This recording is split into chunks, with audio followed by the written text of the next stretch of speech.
During World War I, the Romanov four sisters were revealed to be the most precious offerings that Russia had to give in that critical period. Apart from their self-sacrificing love for the suffering, they took care to be the main human support to their parents in those agonizing times of general turmoil.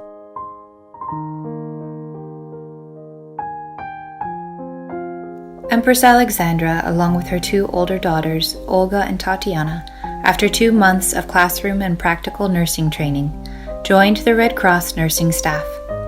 Every day, starting very early in the morning, the Empress and her two older daughters would always go first to the church to pray, and then immediately after they began their work in the hospital, in the wards which received the wounded daily. These soldiers, who had only received first aid in the trenches or in field hospitals at the front, were in a wretched state, dirty, bloody, and in intense pain.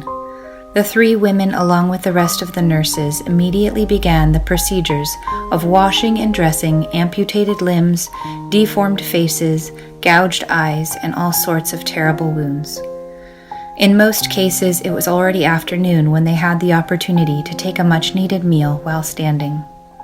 Despite all that, they worked with great humility and tenderness, considering their work sacred before God.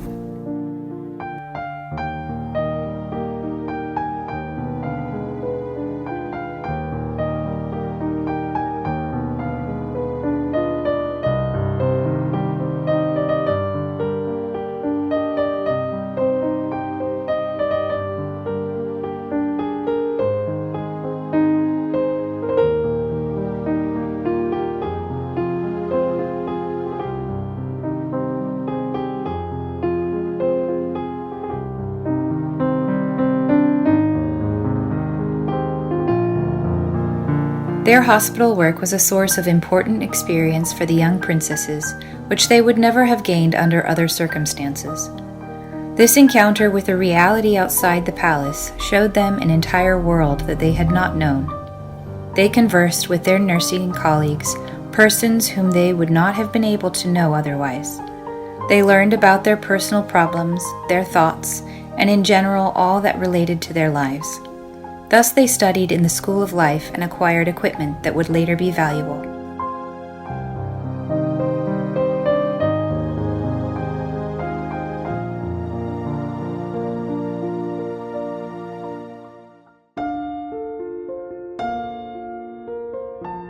In the field of nursing, Tatiana was shown to be as gifted as her mother. Although she was only 17 years old, she assisted at the more complicated surgical procedures with the abilities of an experienced nurse. Her diary in this period is full of her experiences while working at the hospital. From her diary of 1915, 7 January. In the morning, had lesson in Law of God. At 10 o'clock, we two with Olga went to church, from there to our infirmary. Went to the big house for a craniotomy, handled the instruments. 19 February. We went to the big house for 2 surgeries. Removed a bullet from one patient's head. 23 February. An officer of the 27th Siberian Rifle Regiment had surgery. Amputated his right foot. I assisted and held the hooks. His left leg was already amputated to the knee. The daughter of Dr. Botkin related the following.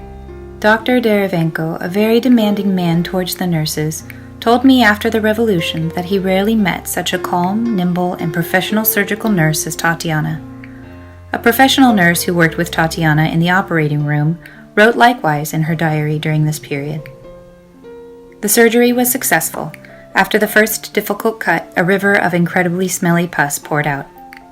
For the first time in my life, I had the urge to vomit, but Tatiana Nikolaevna was fine. Only when patients moaned pitifully, her little face twitched and became crimson.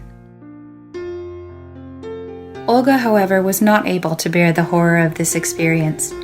Her sensitive soul suffered totally with those unfortunate youths. Thus, after a few months of work in the operating rooms, exhausted by psychological pain, she had to withdraw from this work. She remained, however, responsible for the management of the hospital wings where she was assigned, and she continued to work on changing the bandages of the wounded and to perform all the necessary tasks in the recovery rooms of soldiers who were operated on.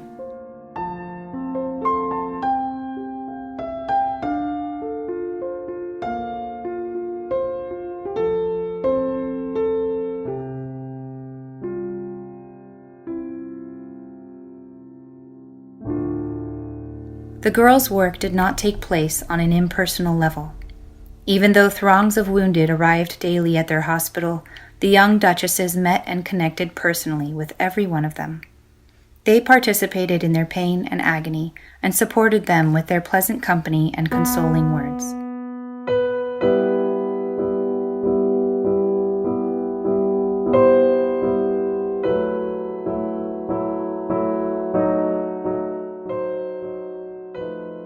Olga had an especially gifted mind. She had a flawless knowledge of the economic and political condition of Russia during the war and later during the revolution. Even from that period, she understood the increasing antipathy of the people towards her parents, and according to Dr. Botkin's son, she sensed beforehand what soon awaited them. It was precisely this perception that frequently caused her intense trouble and uneasiness.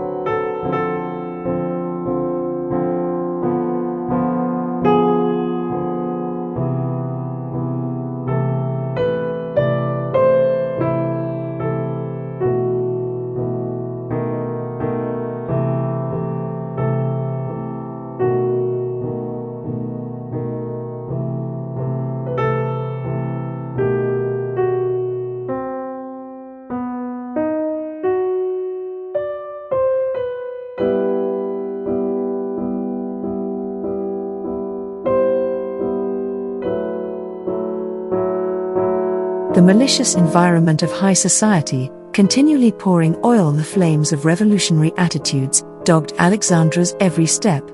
However, those that had the opportunity to know the Empress in this period of her work in the hospitals saw the true light of her soul shine. They got to know her as she was in her close family surrounding, because the nurse's uniform gave her the ability to overcome her natural shyness and to manifest in practice her great maternal love towards her people.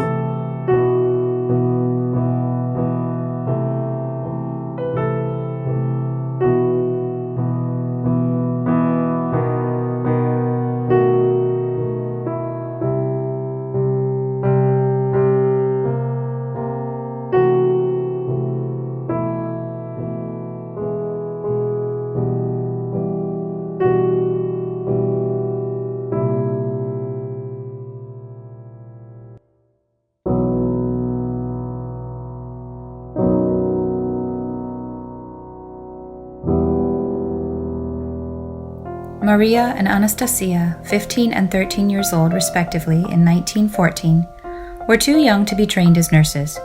However, they also had their own hospital in which they performed their own services. In their daily visits, the little princesses used to read from various literary works to their wounded, helped them compose letters, played board games with them, and in general did whatever they could to strengthen the morale of the troops. Their experiences and impressions from these activities are preserved in letters that they sent to their father, who was at the front most of the time during the war. Little Anastasia wrote on October 15, 1914, "My golden and good papa, darling, today I sat with our soldier and helped him read, and it was so pleasant for me. He learned to read and write with us." Further on in the letter, it was clear how familiar the girls were with the fact of death from such a young age. 2 more died yesterday. We even sat with them earlier. And in spite of the fact that they lived in the midst of the general terror of daily deaths and hideous wounds, 13-year-old Anastasia did not lose her lively disposition. "Sleep well and see me in your dreams. I kiss you 1,000 times. Your loving daughter, 13-year-old God's servant Anastasia. May God keep you."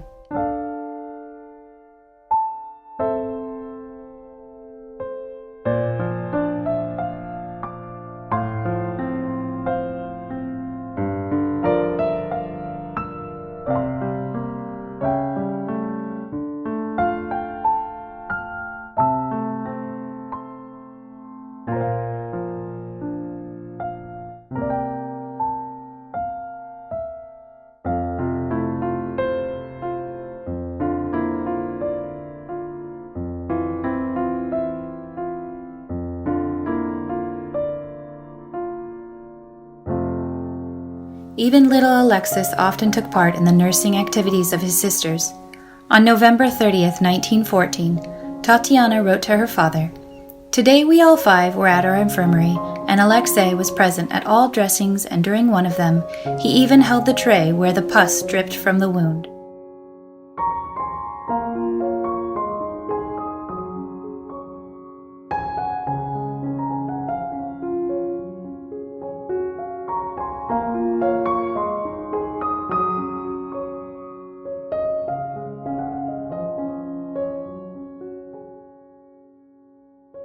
Recapitulating this period in the lives of the girls and of their mother, the daughter of Dr. Botkin wrote, "Indeed, during the entire war, the already modest life of the imperial family now passed even more monotonously, filled day to day with work. So passed the weekdays. The holidays only differed in that instead of a morning visit to the infirmary, their majesties and their highnesses went to liturgy at Fyodorovsky Cathedral.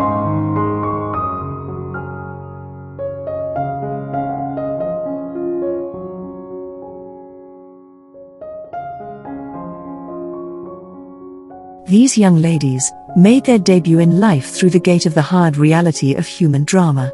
In contrast with other princesses of Europe, apart from the official celebration of their debuts into society, when they turned 16 years old, they had attended almost no dances up until then, and certainly not afterward. Also, in contrast with their peers, they almost had no friends at all, and no contact with the world. However, wartime revealed these pure beings as the most precious things that Russia had to offer in that period.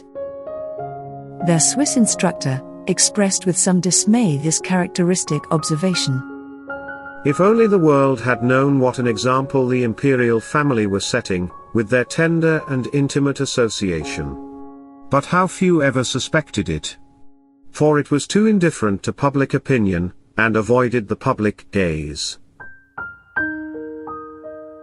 Order now your copy of the Romanov Royal Martyrs, What Silence Could Not Conceal, which is an impressive 512-page book, featuring nearly 200 black and white photographs, and a 56-page photo insert, of more than 80 high-quality colorized images, appearing here in print for the first time.